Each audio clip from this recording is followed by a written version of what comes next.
Hello കൂട്ടുകാരെ, daily 5 minutes four LP UPയുടെ 5-മത്തെ ദിവസമാണ് ഇന്ന്.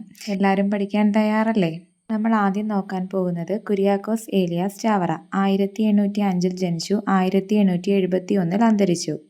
ജനനം 1805 ഫെബ്രുവരി 10. ജന്മസ്ഥലം കൈനഗിരി, ആലപ്പുഴ ജില്ലയിലാണ്. പിതാവ് ഐക്യോ കുര്യാക്കോസ്, മാതാവ് മറിയം തോപ്പിൽ. മരണം 1871 ജനുവരി 3. കാലത്തിന് മുൻപേ നടന്ന നവോത്ഥാന നായകൻ. ദേവദാസൻ എന്നറിയപ്പെടുന്നു. ആദ്യത്തെ കേരളീയ വികാരി ജനറൽ ആണ്. കേരളത്തിൽ സാക്ഷരതയുടെ പിതാവായി അറിയപ്പെടുന്നത് ചാവറയച്ചനാണ്. പിടിയേരി സമ്പ്രദായവുമായി ബന്ധപ്പെട്ട നവോത്ഥാന നായകൻ. മാന്നാനം, കൂനമ്മാവ് എന്നിവിടങ്ങളിൽ കത്തോലിക്കാ സഭയുടെ ആദ്യ സംസ്കൃത സ്കൂളുകൾ സ്ഥാപിച്ചു. കേരളത്തിൽ അനാഥാലയങ്ങളും വിദ്യാലയങ്ങളും സ്ഥാപിക്കുന്നതിന് നേതൃത്വം നൽകി. പള്ളിക്ക് ഒരു പള്ളിക്കൂടം എന്ന സമ്പ്രദായം കൊണ്ടുവന്നു. പെൺകുട്ടികൾക്കായി ആദ്യ ബോർഡിംഗ് സ്കൂൾ കൂനമ്മാവിൽ അദ്ദേഹത്തിന്റെ നേതൃത്വത്തിൽ ആരംഭിച്ചു. 1846 ചാവറയച്ചന്റെ നേതൃത്വത്തിൽ മലയാള അച്ചടി രംഗത്തുണ്ടായ മുന്നേറ്റം വാഴത്തട വിപ്ലവം എന്നാണ് അറിയപ്പെടുന്നത്. അത് ഇമ്പോർട്ടൻ്റ് ആയിട്ടുള്ള കാര്യമാണ്. അദ്ദേഹം സ്ഥാപിച്ച പ്രസിന്റെ പേര് സെന്റ് ജോസഫ് പ്രസ് എന്നാണ്. ജ്ഞാനപീയൂഷമാണ് സെന്റ് ജോസഫ് പ്രസിൽ നിന്ന് അച്ചടിച്ച ആദ്യത്തെ പുസ്തകം. അടുത്തതായിട്ട് നമ്മൾ നോക്കാൻ പോകുന്നത് അയ്യങ്കാളിയാണ്. 1863 ജനിച്ചു, 1941 അന്തരിച്ചു. ജനനം 1863 ആഗസ്റ്റ് 28. ജന്മസ്ഥലം തിരുവനന്തപുരം ജില്ലയിലെ വെങ്ങാനൂരാണ്. പിതാവ് അയ്യൻ, മാതാവ് മാല. ഭാര്യ ചെല്ലമ്മ. ബാല്യകാല നാമം കാളി. മരണം 1941 ജൂൺ 18. ആധുനിക ദളിതരുടെ പിതാവ് എന്നറിയപ്പെടുന്നു. ആളിക്കത്തിയ തീപ്പൊരി എന്നും അറിയപ്പെടുന്നു. ശ്രീമൂലം പ്രജാസഭയിൽ അംഗമായിരുന്നു. 1912 നെടുമങ്ങാട് ചന്ത കലാപത്തിന് നേതൃത്വം നൽകി. ചാലിയത്തെരുവ് ലഹളയ്ക്ക് നേതൃത്വം നൽകി. ഇന്ത്യയിലെ ആദ്യത്തെ തൊഴിലാളി നേതാവ് എന്ന് അറിയപ്പെടുന്നു. പിന്നാക്ക ജാതിയിൽപ്പെട്ട കുട്ടികൾക്ക് വേണ്ടി വെങ്ങാനൂര് കുടിപ്പള്ളിക്കൂടം സ്ഥാപിച്ചു. ഞങ്ങളുടെ കുട്ടികൾക്ക് പഠിക്കാൻ സൗകര്യം നൽകിയില്ലെങ്കിൽ കാണായ പാടങ്ങളിലെല്ലാം മുട്ടിപ്പുല്ല് കുരിപ്പിക്കുമെന്ന് പ്രഖ്യാപിച്ചു. വെങ്ങാനൂർ സമുദായ കോടതി സ്ഥാപിച്ചു. വില്ലുവണ്ടി സമരം. പൊതുവഴിയിലൂടെ താഴ്ന്ന ജാതിക്കാർക്ക് സഞ്ചാര സ്വാതന്ത്ര്യം അനുവദിക്കുന്നതിന് വേണ്ടി നടത്തിയ സമരം. 1893 വില്ലുവണ്ടി സമരം നടത്തിയത്. വില്ലുവണ്ടി സമരം നടത്തിയത് വെങ്ങാനൂർ മുതൽ കവടിയാർ കൊട്ടാരം വരെയാണ്. അപ്പോൾ അത് എവിടെ മുതൽ എവിടെ വരെയാണ് എന്നുള്ളതും ഒരു ഇമ്പോർട്ടൻ്റ് ആയിട്ടുള്ള കാര്യമാണ്. വില്ലുവണ്ടി സമരം നടന്നത് വെങ്ങാനൂർ മുതൽ കവടിയാർ കൊട്ടാരം വരെയാണ്. അടുത്തത് സാധുജന പരിപാലന സംഘം. അതും ചോദിക്കാറുണ്ട്. വർഷവും ആരാണ് സ്ഥാപിച്ചതെന്നുള്ള കാര്യങ്ങളാണ് വരാറുള്ള സാധാരണയായി. അപ്പോൾ 1907 അയ്യങ്കാളി സ്ഥാപിച്ച സംഘടനയാണ് സാധുജന പരിപാലന സംഘം.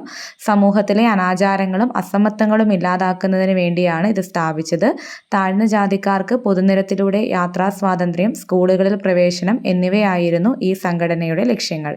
സാധുജന പരിപാലന സംഘത്തിന്റെ പേര് പുലയ മഹാസഭ എന്നാക്കിയത് 1938 90-ാം ആണ്ട് ലഹള. തിരുവനന്തപുരം ഊരൂട്ടമ്പലം ഗ്രാമത്തിൽ അയ്യങ്കാളി പഞ്ചമി എന്ന ദളിത് പെൺകുട്ടിയെ സ്കൂളിൽ ചേർക്കാൻ കൊണ്ടുവന്നപ്പോൾ സവർണജാതിക്കാർ സ്കൂൾ തീയിട്ട് നശിപ്പിച്ചതിനെ തുടർന്നുണ്ടായ പ്രക്ഷോഭമാണ് 90-ാം ആണ്ട് ലഹള എന്നറിയപ്പെടുന്നത്. 1915 ഈ ലഹള നടന്നത്. ഊരൂട്ടമ്പലം ലഹള എന്നും ഇതറിയപ്പെടുന്നു. ഊരൂട്ടമ്പലം സ്കൂളിന്റെ പുതിയ പേര് അയ്യങ്കാളി പഞ്ചമി സ്മാരക സ്കൂൾ എന്നാണ്. അയ്യങ്കാളി പഞ്ചമി സ്മാരക സ്കൂളിലെ പുതിയ സ്മാർട്ട് ക്ലാസ് കെട്ടിടത്തിന് നൽകിയിരിക്കുന്ന പേര് പഞ്ചമി എന്നാണ്. പഠിച്ച കാര്യങ്ങൾ ഒന്നുകൂടെ നോക്കാം. ആദ്യം നമ്മൾ കുര്യാക്കോസ് ഏലിയാസ് ചാവറയച്ചനെ പറ്റിയാണ് നോക്കിയത്. 1805 ഫെബ്രുവരി 10 കൈനഗിരിയിലാണ് ജനിച്ചതെന്ന് ഓർക്കുക. 1871 മരിച്ചു. കാലത്തിന് മുൻപേ നടന്ന നവോത്ഥാന നായകനാണ്. ദേവദാസൻ എന്നറിയപ്പെടുന്നു. കേരളത്തിലെ ആദ്യത്തെ വികാരി ജനറൽ, സാക്ഷരതയുടെ പിതാവ്, പിടിയേരി സമ്പ്രദായം, ആദ്യത്തെ സംസ്കൃത സ്കൂൾ സ്ഥാപിച്ചു. പിന്നെ അതുപോലെ പള്ളിക്കൊരു പള്ളിക്കൂടം എന്ന സമ്പ്രദായം കൊണ്ടുവന്നു. ആദ്യത്തെ ബോർഡിംഗ് സ്കൂൾ പെൺകുട്ടികൾക്ക് വേണ്ടി സ്ഥാപിച്ചു. അച്ചടി രംഗത്ത് അദ്ദേഹത്തിൻ്റെ നേതൃത്വത്തിലുണ്ടായ മുന്നേറ്റത്തിന് വാഴത്തട വിപ്ലവം എന്ന് പറയുന്നത് ഏറ്റവും ഇമ്പോർട്ടൻ്റ് ആണ്. അതുപോലെ പ്രസിൻ്റെ പേര് സെന്റ് ജോസഫ് പ്രസ് എന്നാണ്. അവിടുന്ന് അച്ചടിച്ച ആദ്യ പുസ്തകം ജ്ഞാനപീയൂഷമാണ്. അടുത്തത് നമ്മൾ അയ്യങ്കാളിയാണ് നോക്കിയത്. 1863 ജനിച്ചു, 1941 മരിച്ചു. ബാല്യകാല നാമം കാളി എന്നായിരുന്നു. അത് ഓർത്ത് വയ്ക്കുക. പിതാവിൻ്റെ പേര് അയ്യൻ. ജനിച്ചത് തിരുവനന്തപുരം ജില്ലയിലെ വെങ്ങാനൂരാണ്. 1863 ജനിക്കുകയും 1941 അന്തരിക്കുകയും ചെയ്തു. ഇദ്ദേഹത്തിനെ ആധുനിക ദളിതരുടെ പിതാവ് എന്നറിയപ്പെടുന്നു. ആളിക്കത്തിയ തീപ്പൊരി എന്നറിയപ്പെടുന്നു. അത് രണ്ട് ഇമ്പോർട്ടൻ്റ് ആണ്. അതുപോലെ നെടുമങ്ങാട് ചന്തകലാപം, ചാലിയത്തെരുവ് ലഹള, ഇന്ത്യയിലെ ആദ്യത്തെ തൊഴിലാളി നേതാവ്, കുടിപ്പള്ളിക്കൂടം വെങ്ങാനൂർ വെങ്ങാനൂർ സ്ഥാപിച്ചത് അദ്ദേഹമാണ്. അതുപോലെ എന്താണ്, ഞങ്ങളുടെ കുട്ടികൾക്ക് പഠിക്കാൻ സൗകര്യം നൽകിയില്ലെങ്കിൽ കാണായ പാഠങ്ങളിലെല്ലാം മുട്ടിപ്പുല്ല് കുരിപ്പിക്കും എന്ന് പറഞ്ഞത് ഇദ്ദേഹമാണ്. പിന്നെ വെങ്ങാനൂർ സമുദായ കോടതി സ്ഥാപിച്ചത് ഇദ്ദേഹമാണ്. ഇക്കാര്യങ്ങൾ ഓർത്തു വയ്ക്കുക. അതിനകത്ത് ഈ ആലുക്കത്തിയ തീപ്പൊരി, ആധുനിക ദളിതരുടെ പിതാവ്, അതുപോലെ തന്നെ ഞങ്ങളുടെ കുട്ടികൾക്ക് പഠിക്കാൻ സൗകര്യം നൽകിയില്ലെങ്കിൽ മുട്ടിപ്പുല്ല് കുരിപ്പിക്കുക, ഇതൊക്കെ ഇമ്പോർട്ടൻ്റ് ആയിട്ടുള്ളതാണ്. പിന്നെ അദ്ദേഹത്തിന് ഇമ്പോർട്ടൻ്റ് ആയിട്ടുള്ള സമരമാണ് വില്ലുവണ്ടി സമരം 1893. എവിടെ മുതൽ എവിടെ വരെയാണെന്നുള്ളത് വെങ്ങാനൂർ തൊട്ട് കവടിയാർ കൊട്ടാരം വരെയാണ്. അതുപോലെ സാധുജന പരിപാലന സംഘത്തിൻ്റെ വർഷം ഓർത്തു വെച്ചേക്കുക, 1907 അയ്യങ്കാളിയാണ് സ്ഥാപിച്ചത്.